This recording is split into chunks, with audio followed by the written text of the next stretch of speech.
सुप्रभातम मित्रों, आज हम पढ़ेंगे हिंदी व्याकरण के अंतर्गत पाठ 14 विराम चिन्हों के विषय में जानेंगे।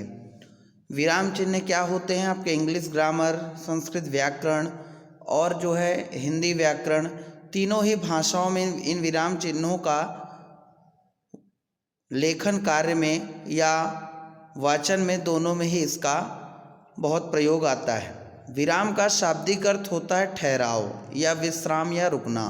विराम चिन्ह में सबसे पहले हमें क्या जानना है कि विराम चिन्ह होते क्या हैं? तो बोले सबसे पहले होता वाक्य को रोकना या वाक्य की शुद्धि के लिए विश्राम लेना, रुकना। पढ़ते समय हमें विभिन्न स्थानों पर भाव के अनुसार रुकने की आवश्यकता होती है। जब भी हम किसी वाक्य को पढ़ते हैं तो हमें विभिन्न स्थानों पर अपने भाव के अनुसार या वाक्यों के अनुसार रुकने की विशेष आवश्यकता होती है। इसे प्रकट करने के लिए जिन चिन्हों का प्रयोग किया जाता है उसे विराम चिन्ह कहते हैं। कहा गया कि इन भावों को प्रकट करने के लिए या इस विश्राम को दिखाने के लिए जिन चिन्हों का प्रयोग किया जाता है उसे हम क्या कहते हैं? विराम चिन्ह कहते हैं। परिभाषिक पढ़ते हैं।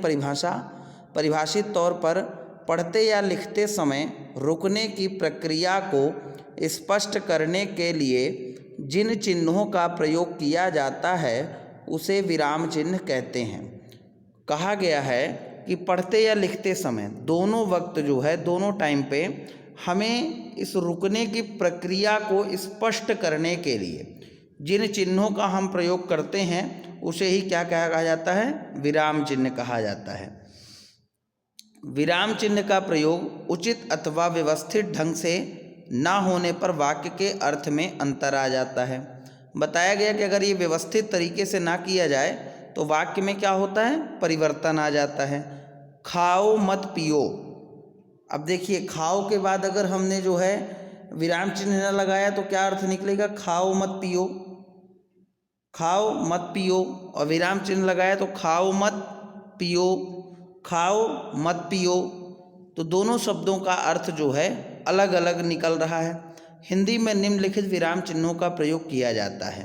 सबसे पहला होता है पूर्ण विराम, फुल स्टॉप, अल्प विराम, कॉमा, अर्धविराम, सेमी कॉलन, प्रश्नवाचक चिन्ह, क्वेश्चन मार्क, उद्धरण चिन्ह, इन्वर्टेड कॉमा, ये 3 प्रकार से लगते हैं।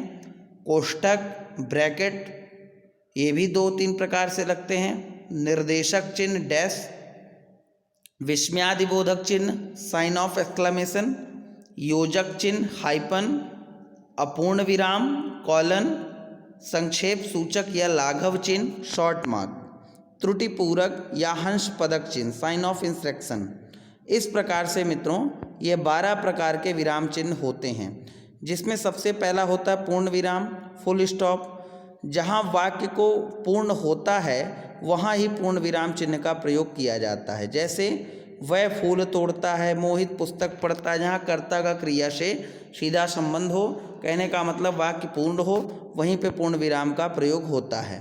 फिर होता है अल्प विराम, कॉमा, पढ़ते अथवा बोलते समय बहुत थोड़ा सा रुकने के लिए अल्प विराम यानी बहुत कम रुकने के लिए विराम का प्रयोग किया जाता है।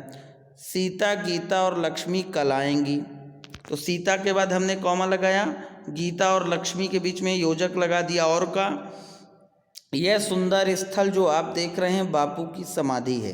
तो यह सुंदर स्थल के बाद हमने कॉमा लगाया, जो आप देख रहे हैं, ये एक वाक्य हो गया। इसके बाद कॉमा लगाया, फिर बापू की समाधि है।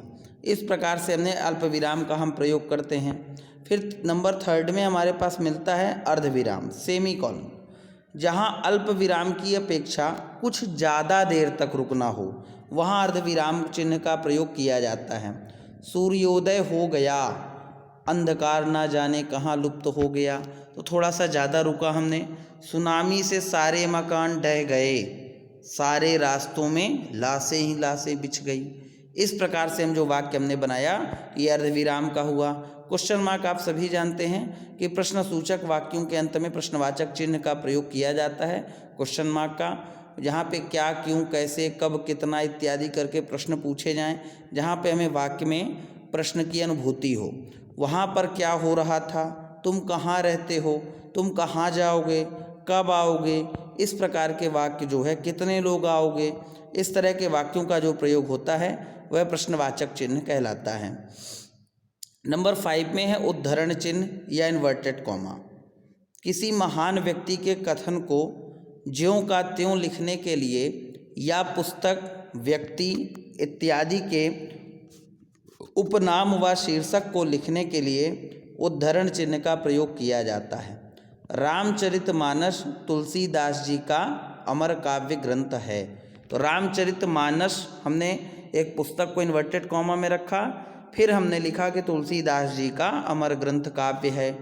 फिर हमने कहा कि नेताजी ने कहा था, एक कॉमा लगाया नीचे, फिर इन्वर्टेड कॉमा में क्या किया, तुम मुझे खून दो मैं तुम्हें आज़ादी दूंगा। किसी महान व्यक्ति का कहा हुआ यह कथन है, डू और डाई। जैसे मैंने कहा कि महात्मा गांधी ने कहा था करो या मरो, इस तरह का जो है करो या मरो को मैं इन्वर्टेड कॉमा में कर दूं, इस तरह से प्रयोग किया जाएगा। नंबर 6 है कोष्टक। किसी शब्द का अर्थ स्पष्ट करने के लिए, नाटकों में संवाद के साथ भावों को का संकेत देने के लिए तथा क्रमबोध व्यक्त करने के लिए कोष्टक का प्रयोग होता है।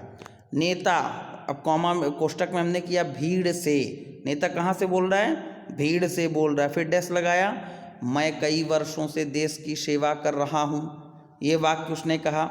महात्मा गांधी, अब उनको और क्या बोलते हैं, बापू भी बोलते हैं, तो बापू को हमने कोष्टक में रखा, ने विदेश में पढ़ाई की। इस प्रकार के वाक्यों को कोष्टक को 3 प्रकार से लगाया जाता है। पहला कोष्टक यहाँ पे लगा हुआ है, दूसरा और तीसरा कोष्टक ब्रैकेट भी आप समझ रहे हैं। नंबर 7 में होता है निर्देशक चिन्ह डैश।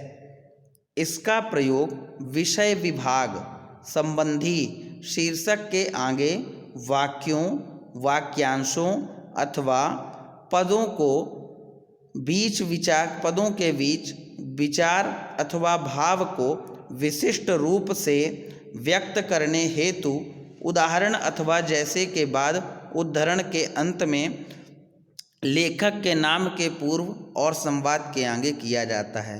बात समझ में आई कि समस्त जीव जंतु, हमने डैश लगाया, फिर कुछ जीव जंतुओं के नाम लिखे, घोड़ा, ऊंट, बैल इत्यादि सभी व्याकुल थे। 2-3 को लिख करके हमने इत्यादि लिख करके आगे लिख दिया, सभी व्याकुल थे। तुम सो रहे हो, फिर डैश किया, अच्छा सो जाओ। मान के चलो किसी कोई सो रहा है, हमने उसको जगह भाई साहब क्या तो आप सो रहे हो, बोले अच्छा सो जाओ।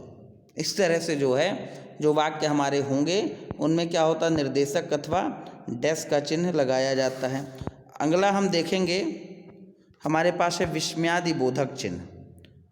ये आपको सबको पता है कि विस्मय, हर्ष, शोक, घृणा आदि भावों को दर्शाने वाले शब्द के बाद अथवा कभी कभी ऐसे वाक्यांशों या वाक्य के अंत में भी विस्मयादि बोधक चिन्ह का प्रयोग किया जाता है।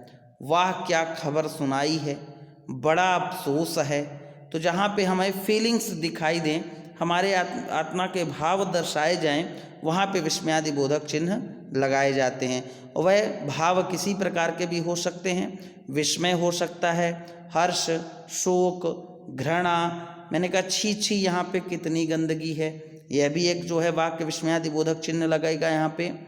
इस तरह के शाबाशी देने के लिए, या मैंने कहा होशियार दुश्मनों की टोली सामने है, इस वाक्य में भी विस्मयादि बोधक चिन्ह लगेगा।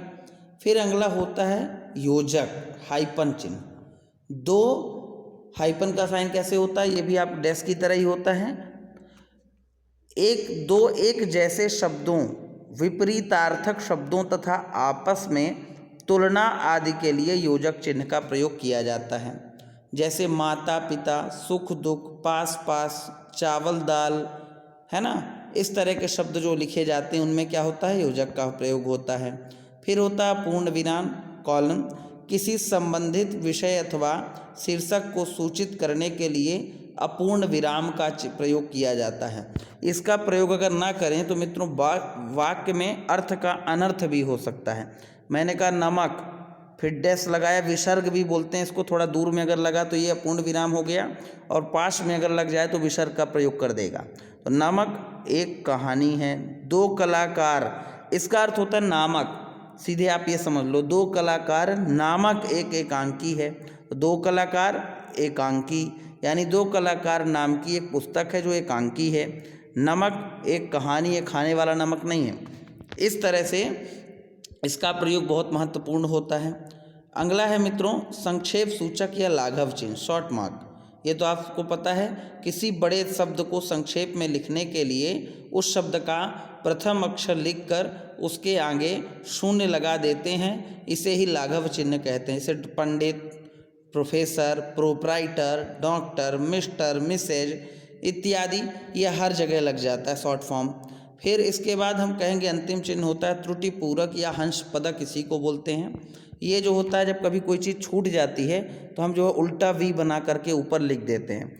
वाक्य लिखते समय यदि कोई शब्द या वाक्यांश छूट जाए तो उसे स्थान पर त्रुटि पूरक चिन्ह का प्रयोग कर वाक्य के ऊपर शब्द या वाक्यांश लिखे जाते हैं। जैसे रामचरितमानस, फिर हमने इसको लगाया तुलसीदास जी का अमर काव्य ग्रंथ है। तुम मुझे खून दो मैं तुम्हें आज़ादी दूंगा, तो खून शब्द छूट गया, उसे ऊपर लिखने के लिए हम उल्टा वी बना देते हैं, है ना। इस प्रकार से जो है हमने मित्रों विराम चिन्हों को हमने यहाँ पे जाना। अगले वीडियो, अगले ट्यूटोरियल में हम इसके अभ्यास कार्यों को जानेंगे और समझेंगे। धन्यवाद, शुभ दिवस।